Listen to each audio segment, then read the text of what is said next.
నమస్తే, welcome to prince TV.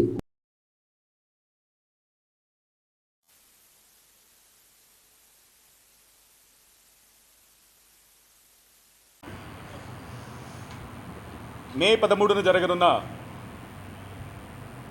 సార్వత్రిక ఎన్నికల్లో మాదిగ రిజర్వేషన్ పోరాట సమితి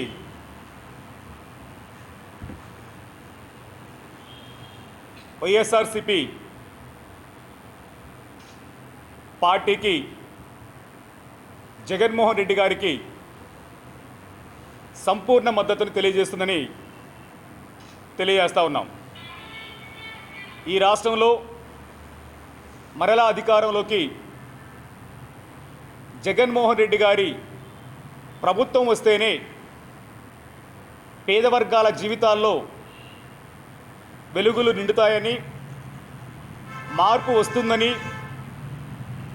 వాళ్ళ జీవితాలు మలుపులు తిరుగుతాయని సంపూర్ణంగా విశ్వసించిన మేము జగన్ గారి గెలుపు పేద వర్గాల గెలుపుగా ఈ రాష్ట్రంలో అన్ని వర్గాల ప్రజలు భావించి గెలిపించాలని కోరుకుంటూ వైఎస్ఆర్ పార్టీకి జగన్మోహన్ రెడ్డి గారికి మాదిగ రిజర్వేషన్ పోరాట సమితి సంపూర్ణ మద్దతుని తెలియజేస్తూ ఉన్నాం. జగన్మోహన్ రెడ్డి గారు ఆంధ్రప్రదేశ్లో ప్రవేశపెట్టినటువంటి అనేక సంక్షేమ పథకాలు ఒక సంచలనాత్మకమైనటువంటి పెనుమార్పులతో కూడినటువంటి పథకాలను ఈ రాష్ట్రంలో అమలు చేసి దేశంలోనూ అంతర్జాతీయ స్థాయిలోనూ గుర్తింపు పొందే విధంగా ఆంధ్ర రాష్ట్రాన్ని అగ్రపదాన నిలిపినటువంటి జగన్మోహన్ రెడ్డి గారు రావడం పేద వర్గాలకి, ప్రత్యేకంగా అణగారిన ఎస్సీ, ఎస్టీ, బీసీ, ముస్లిం, మైనారిటీ, క్రైస్తవ వర్గాలకి ఎంతో మేలని చెప్పని తెలియజేసుకుంటూ అమ్మఒడి పథకమా, ప్రతి గ్రామానికి శ్మశానమా, ఇంగ్లీష్ మీడియం స్కూళ్ళ, నాడు నేడు పేరు మీద బడులను పునరుద్ధరించటమా, ఇలాంటి చెప్పుకుంటా పోతే ఈ రాష్ట్రంలో అనేక పథకాలను అమలు చేసినటువంటి పేదల ముఖ్యమంత్రిగా, పేదల పక్షపాతిగా ఉండబడినటువంటి జగన్మోహన్ రెడ్డి గారు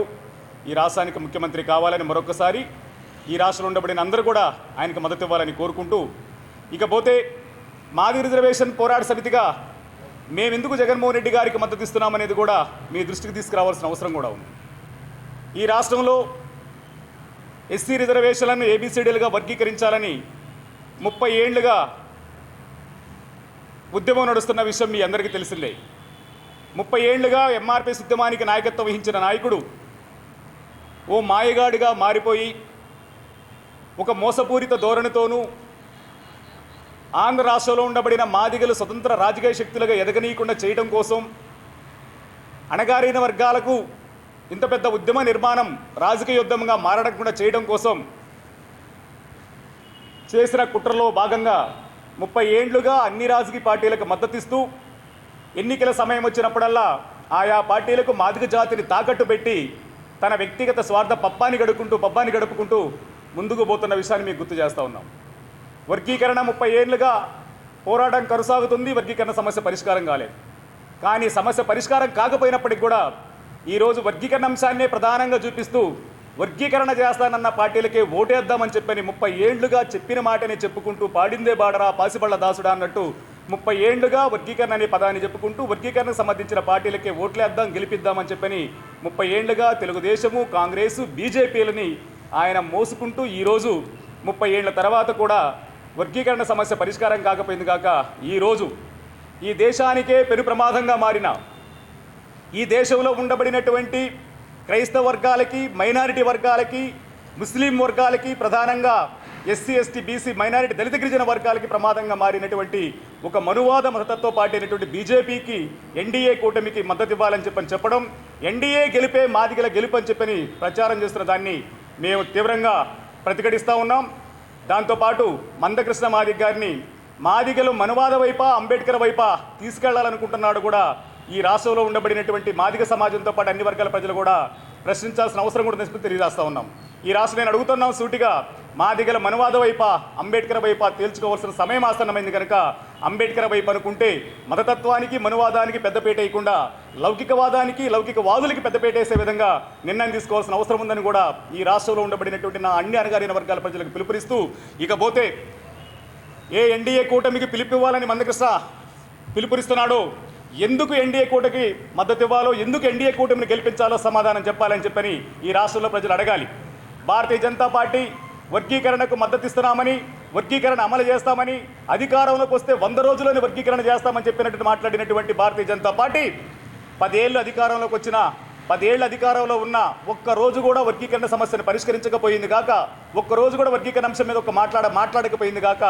10 ఏళ్లలో వాళ్ళు అనుకోబడినటువంటి అనేక రకాలైన అసాధ్య బిల్లుల్ని సుసాధ్యం చేసి అది 370 ఆర్టికల్ లాంటి చట్టాలను కూడా అమలు చేసుకుంటున్న సందర్భం ఈరోజు కనపడతా ఉంది. కానీ వర్గీకరణ అంశం చిన్న అంశం, ఆ చిన్న అంశాన్ని పరిష్కరించకుండా సుప్రీంకోర్టుకు దోసేసి కుట్ర చేస్తే ఆ కుట్ర చేసినందుకు ఈరోజు ఎన్డీఏ కూటమికి మద్దతు ఇవ్వాలని చెప్పని మందకృష్ణ మాట్లాడుతున్నాడో ఈ రాష్ట్రంలో ఉండబడినటువంటి ప్రజలు నిలదీయాల్సిందిగా కోరుతూ ఉన్నాం. అదే మాట నేననే మాట కాదు. 10 ఏళ్ల కాలంలో భారతీయ జనతా పార్టీ మాదిగలను మోసం చేసిందని, భారతీయ జనతా పార్టీ మాదిగలు నమ్మించి నట్టేట ముంచిందని, భారతీయ జనతా పార్టీని నా ప్రధాన శత్రువని, భారతీయ జనతా పార్టీని ఓడిస్తానని, భారతీయ జనతా పార్టీని ఈ రాష్ట్రంలో తిరగకుండా గల్లీల్లో అడుగు పెట్టనీయకుండా పల్లెల్లోకి వస్తే పరిగెత్తి కొట్టిస్తానని చెప్పని శబదాలు చేసి ప్రగల్భాలు పలికిన మందకృష్ణ ఈ రోజు ఎందుకు బీజేపీకి మిత్రుడిగా మారాడో ఈ రాష్ట్రంలో ఉండబడిన ప్రజలు అర్థం చేసుకోవాలని నిలదీయాలని చెప్పని ఈ సందర్భంగా కోరుతూ ఉన్నాం. దానికి ఉదాహరణే ఇదే మందకృష్ణ మాదిగా ఇక మోదీ పైనే ఉమ్మడి పోరని చెప్పని ప్రకటన చేస్తాడు ఎస్సీ వర్గీకరణ మీద. భారతీయ జనతా పార్టీ ఎస్సీ వర్గీకరణ మీద మాదిగలను మోసం చేసిందని ఇక నరేంద్ర మోడీ పైన ఉమ్మడి పోరని చెప్పని ప్రకటన చేస్తున్న విషయాన్ని మేము గుర్తు చేస్తా ఉన్నాం. అంతేకాకుండా వర్గీకరణ అంశంలో బీజేపీనే నంబర్ 1 దోషి అని చెప్పిన మాట్లాడిన విషయాన్ని మేము గుర్తు చేస్తా ఉన్నాం. బీజేపీనే నంబర్ 1 దోషి అని చెప్పని ఈ మందకృష్ణ మాట్లాడిన విషయాన్ని గుర్తు చేస్తున్నాం. దాంతోపాటు నరేంద్ర మోడీ గారి సభలో ఎంఆర్పీఎస్ కార్యకర్త మీద దాడి జరిగితే ఆ కార్యకర్తను పక్కన పెట్టుకొని బీజేపీ తగిన మూల్యం చెల్లించక తప్పదు, పల్లెల్లో కొత్తిస్తే పరిగెత్తించి కొడతానని చెప్పిన మాట్లాడినటువంటి మందకృష్ణ ఎందుకు ఈ రోజు యూటర్న్ తీసుకున్నాడో రాష్ట్ర ప్రజలు అర్థం చేసుకోవాల్సిందిగా కోరుతున్నాం. అంతేకాకుండా ప్రధాని దళిత వ్యతిరేకి అని అతను మనువాదని